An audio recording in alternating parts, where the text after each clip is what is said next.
Nakunan ng CCTV footage ang pananakit umano ng dating aktor at kasalukuyang Leyte Representative Richard Gomez kay Philippine Fencing Association or PFA President Rene Peter Paul Yaduk Gacuma sa gitna ng 2025 Southeast Asian Games sa Thailand. Sa video, makikita ang pagsapok ng isang lalaki sa isa pang lalaki na nakasuot ang official Philippine SEA Games shirt. Sa liham ni Gacuma kay Philippine Chef de Mission Dr. Raul Canlas, hindi raw nagustuhan ni Goma nang palitan ng kanilang komite si ni para sa individual women's EP event dahil nagkaproblema umano sa requirements. Pa-congress ko lahat ng directors ng PFA para tingnan natin kung may budget pa kayo makukuha. Ito umano ang mismong sinabi ni Gomez kay Gacuma. Inireklamo ni Rene Gacuma ang umano'y pananakit at panlalait sa kanya ni Leyte Representative Richard Gomez habang isinasagawa ang fencing competition sa 2025 SEA Games sa Thailand. Sinabi ni Gacuma na binatukan at ininsulto umano siya ni Gomez noong December 16, 2025 kasunod ng mainit na pagtatalo.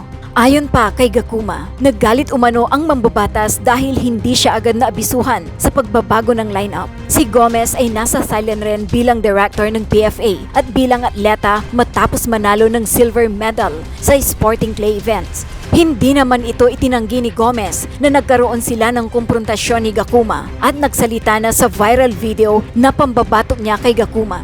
Ayon pa kay Gomez, hindi raw kasi pinalaro ni Gacuma ang rank number 1 na si dahil lang sa hindi ito sumama sa mga training.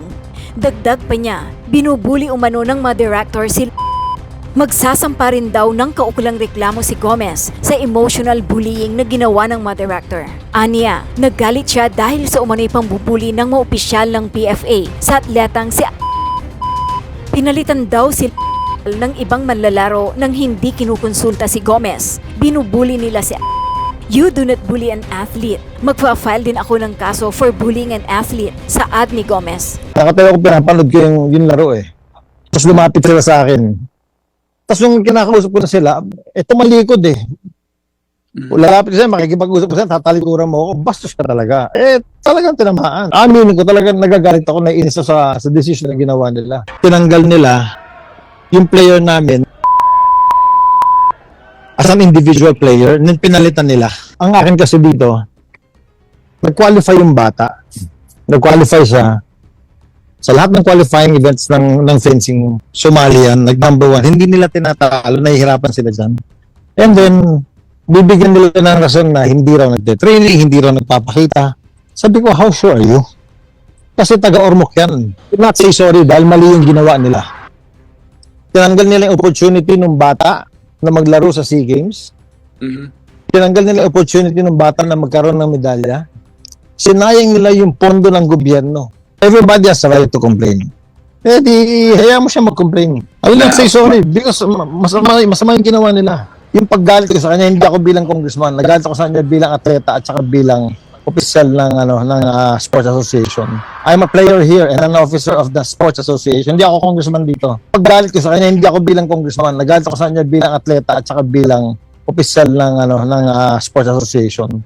Give me the authority to replace the athlete. He squeezed my hand really hard. He stepped heavily on my left foot, like I couldn't move. I see him approaching me. He cupped my jawline, here, squeeze it really hard. HR ka lang, hindi mo alam ang ibig sabihin na maging atleta. And then he said, "Alam ko saan ka nakatira." We are supposed to build character. Compliance is huge. And even though they're talented, alright, but non-compliant to the behavior of stuff what is expected of them, who are athletes of the Philippine Sports Commission, who are paid by the funds of this government. It's unfair to those who are struggling. The government is supporting them. I was attacked, I was antagonized, I was assaulted, verbally abused and insulted. Ito nga po, medyo controversial. Kayo ngayon, Kong, nabasa nyo na po ba yung sulat ni Ginoong Rene Gacuma tungkol nga sa aligasyon niya na nang insulto at nanakit daw po kayo nang kumprontahin siya? Well, nagkaroon kami ng consultation doon sa venue ng fencing. Paano kasi tumawag sa akin yung former national coach namin sa fencing, who is now our national coach from Madrid Athlon. Dahil ang ginawa niya decision, yung number one fencer ng Women's FA, si the night before ng laban nila, bigla nilang tinanggal as the number one fencer. Hindi nila pinalaro. So sinabi ko sa kanya, kasi ako, dati rin akong presidente ng Fencing Association, matagal din ako atleta ng fencing.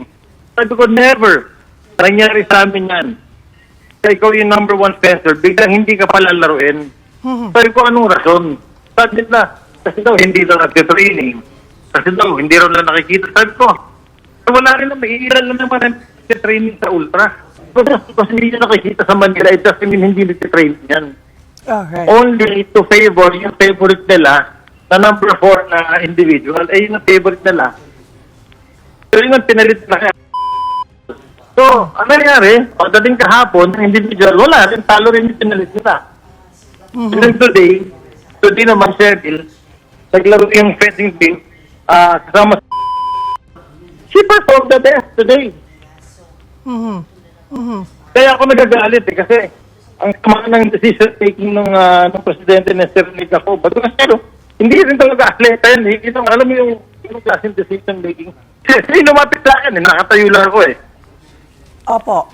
Lumapit siya sa akin. So nung lumapit siya sa akin, nakipagkami siya sa akin, sabi ko, bakit gano'n ang decision making na ginawa ninyo? That's how it started. Oho. Ang sinasabi po nakita niya niya, ako eh. Kong, imbis daw po nakausapin, ay sinugod, tinapakan sa paa, pinilipit daw niyo ho ang hinlalaki niya at binatukan. At mayroon po kaming video, may lumabas po na video na na batukan nga po siya. Kayo po ba yung nasa video na yon? Hindi ko nakita yung video eh. Pero nagkaroon talaga kami ng confrontation habang nag-uusap kami. Aha. Because I was so mad, when the country is fighting for a medal, bakit kayo papasok yung mas mahina na player? Sinasabi ko sa kanila eh. And then prior to that, months before that, binubuli nila ito. Binubuli nila. Pero, you do not bully an athlete. Huwag yung babasitin yung mga athletes namin. So, ako rin, papailan ko rin sila ng kaso for bullying our athletes. They cannot do that. Oo. Lumalab sa akin eh. Alam nga naman halikan ko sa doon. Lumalab sa akin. Sige, kung gano'n lang niya, sino pa naman ako para umatras. It is right to file a complaint. Walang problema because ako, I am also filing a complaint. For emotionally hurting my athlete. Atleta namin yan eh. Pinuruan namin eh. We spent money para gumaling yung atleta namin. Tapos babasusin yan ng gano'n. Hindi nila palalakuin. Mag-subscribe at i-click ang notification bell para sa mga susunod na video updates. Maraming salamat po.